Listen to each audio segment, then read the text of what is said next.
राजस्थान में लगभग हर कोई 3 दिसंबर का इंतजार कर रहा है। वोटिंग के बाद हर किसी का अपना अपना अनुमान है। राजस्थान में इस बार का वोट शेयर पिछली बार के मुकाबले करीब 1% तक बढ़ा है। 2018 में 74.06% मतदान हुआ था, तो इस बार 74.96% वोटिंग हुई है। ये बदलाव भले ही आंकड़ों के लिहाज से बहुत ज्यादा ना हो, लेकिन इसका असर बहुत बड़ा हो सकता है। राजस्थान को 199 सीटों पर जो वोटिंग हुई है, वो क्या 2 बड़े मैसेज दे रही है, आइए आपको समझाते हैं। पहला मैसेज, राजस्थान की जो 12 से 13 मुस्लिम बहुल सीटें हैं, वहां वोटिंग प्रतिशत में इजाफा हुआ है। और दूसरा मैसेज ये कि राजस्थान का गुर्जर समाज पिछली बार के मुकाबले ज्यादा सक्रिय दिखा है। ये सक्रियता ईवीएम का बटन दबाकर दिखाई गई है। तो आइए बात पहले गुर्जर समाज की करते हैं।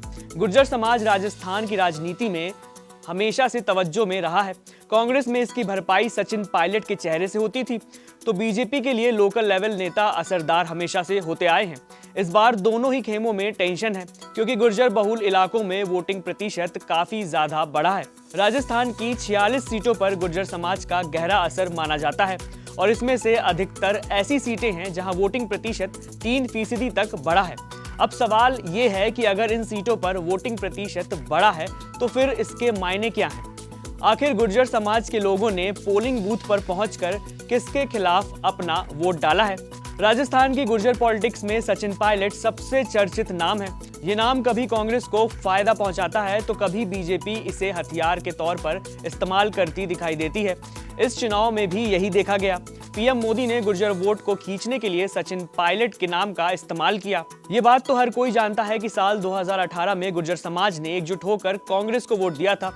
तब हालात अलग थे। सचिन पायलट मुख्यमंत्री की रेस में थे, लेकिन अब हालात बदल गए हैं। अब मुख्यमंत्री अशोक गहलोत हैं, और कांग्रेस ने पूरा चुनाव उनके 5 साल के कार्यकाल को आगे रखकर ही लड़ा है। अब सवाल उठता है कि क्या सचिन पायलट को मुख्यमंत्री ना बनाने से गुर्जर मतदाता खुलकर कांग्रेस के साथ खड़ा नहीं हुआ है?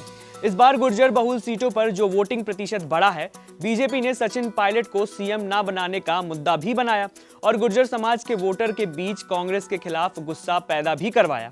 जमीनी रिपोर्ट और भी कुछ बता रही है।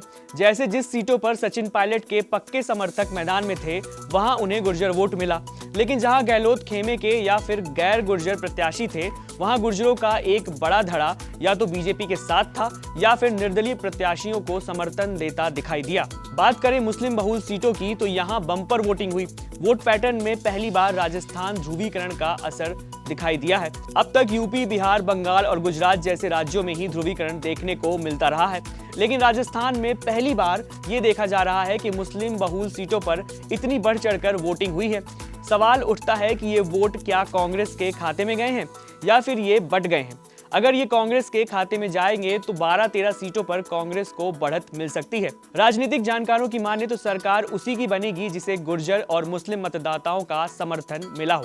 अगर आपको ये वीडियो पसंद आया हो तो देखते रहें एबीपी लाइव, और चैनल को सब्सक्राइब करना बिल्कुल ना भूलें।